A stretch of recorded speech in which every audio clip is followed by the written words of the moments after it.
We brought you hours of breaking news coverage yesterday when a StoreQuest storage facility in Arvada went up in flames. Crews are returning today to assess the damage. 9 News reporter Brianna Fernandez joins us live from there. And Brianna, what are you seeing this morning? A very different scene 24 hours ago. I mean, this was filled with different agencies, fire crews from different departments. We had Arvada Fire, Arvada Police as well, and then of course different firefighters agencies. They were here all afternoon, all night into this morning around 5:15 when they left, just making sure that there's no hotspots and also starting their investigation. Sky 9 right now is giving you a live look of the aftermath, the damage from this fire.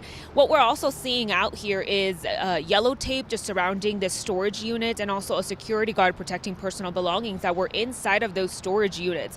So let's take you back when this fire all started. This gives you an idea of what firefighters were dealing with for more than 2 hours. Flames ripping through this building, thick black smoke pouring onto I-70, and then the wind also wasn't helping firefighters. That fire started at the StoreQuest storage facility around 6:15 yesterday morning. So when crews arrived, the fire had spread through the attic of the facility. 78 units in total were damaged because of the fire, whether that was smoke or water damage. 18 units on the bottom, 60 up top, and then you had 2 firefighters who were injured. We actually spoke to someone who had a storage unit here, Russell Bursky. He said he had a unit for about a year. His personal belongings, his son's toys, all of that gone. He says he lost thousands of dollars worth in valuables. Take a listen. We moved into our house on the 10th.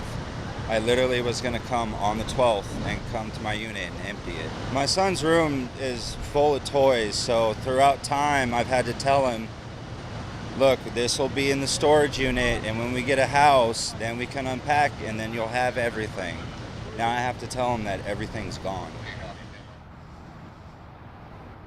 Yeah, it was just heartbreaking to talk to Russ and just taking me back what he had inside of that storage unit. I mean, he had a lot of personal belongings from him, his wife, also his son. So investigators say it could take days to see exactly how this fire started. And as for Russ and those who had units here that burned down, they probably can't go back until a day or two until the investigation is completed. For now, I'm live in Arvada. Brianna Fernandez for 9 News. Brianna, thank you for the update. Now, all of the renters in those units should be covered by insurance. StoreQuest requires people to show proof of their policies before they rent.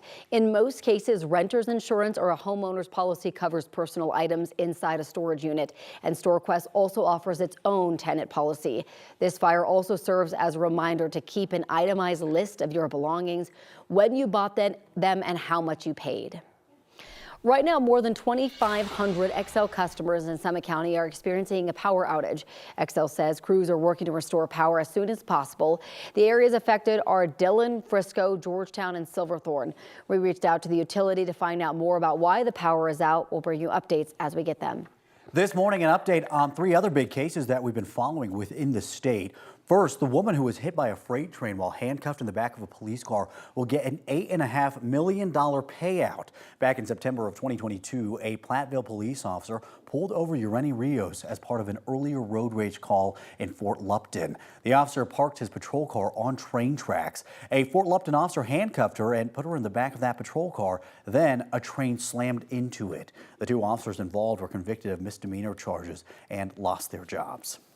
Next, the man accused in the mass shooting at a King Soopers in Boulder wants his trial moved to another county. His attorneys argue he can't get a fair trial in Boulder County because of, quote, massive, pervasive, and prejudicial publicity. The suspect's attorneys have entered a plea of not guilty by reason of insanity. He faces 115 separate counts, including 10 separate charges of first-degree murder for the shooting in 2021. His trial is scheduled for September 3rd. Lastly, the shooter who killed 5 people at Club Q is expected to take a plea deal on dozens of federal hate crime charges to avoid the death penalty. The shooter is already serving life for killing 5 people and injuring 17 more. They are expected to plead guilty later this month to 74 federal hate crimes and firearms charges. Today, a new LGBTQ+ resource center is set to host a grand opening in downtown Colorado Springs. PRISM, an organization created as a direct response to the Club Q shooting in 2022, will not only cater to the survivors, but also to the larger local LGBTQ+ community. It will help with things like mental and physical health care resources, peer support, and community events. PRISM, in my mind, is a place to start for a lot of people that puts them kind of in the driver's seat of what they want to do next, whether that's connecting with people colloquially, or whether that's finding access to some, other resources clinically or otherwise. CHP hopes this represents a significant step forward in fostering an inclusive and supportive environment for the LGBTQ+ community in Colorado Springs. The Colorado Republican Party is calling on people to burn all gay pride flags. In a mass email to supporters, the Republican Party attacks so-called godless groomers.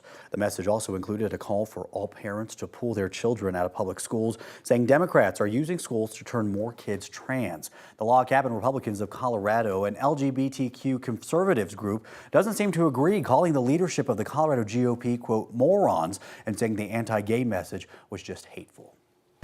Looking ahead to the Republican primary later this month, the first public poll we have seen in Colorado's 4th congressional district shows an enormous lead for Congresswoman Lauren Boebert. Kaplan Strategies at a Florida poll likely GOP primary voters in the district that includes Douglas County, Loveland, and the Eastern Plains. 40% say they would vote for Boebert on June 25th. All of Boebert's opponents are polling at or below 5%, right around the margin of error. The pollsters attribute the number to Boebert's overwhelming name recognition. The U.S. has a new order in place to shut down the border once there are more than 2,500 crossings a day. President Joe Biden signed the sweeping order yesterday. The executive order is aimed at cutting down on illegal border crossings. President Biden says there are now an average of 4,000 crossings a day. Immigration advocates say the strategy is similar to something former President Donald Trump tried a few years ago, while Republicans argue the action is too little, too late. The ACLU is promising to sue over this order. It includes exceptions for unaccompanied children and lawful points of entry for asylum seekers. Today, Hunter Biden's ex-wife is scheduled to testify against him in his gun trial. The First Lady was in federal courtroom to support her son in court yesterday. Hunter Biden faces 3 charges connected to possessing a gun while using illegal narcotics. During opening statements, the defense attorney said Hunter wasn't an addict. Prosecutors allege that he intentionally lied about his drug use on a government form when buying the gun, but defense attorneys say he did not knowingly lie on that form.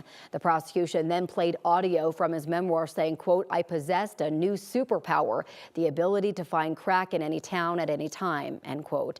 Hunter Biden could face prison time if convicted. New this morning, a gunman was shot and captured in Lebanon after a shootout at the U.S. Embassy outside of Beirut.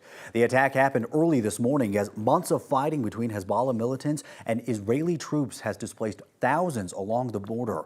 In a statement, the Lebanese military said that soldiers shot the man who they've only described as a Syrian national. The gunman was wounded and taken to the hospital. The motive is still unclear.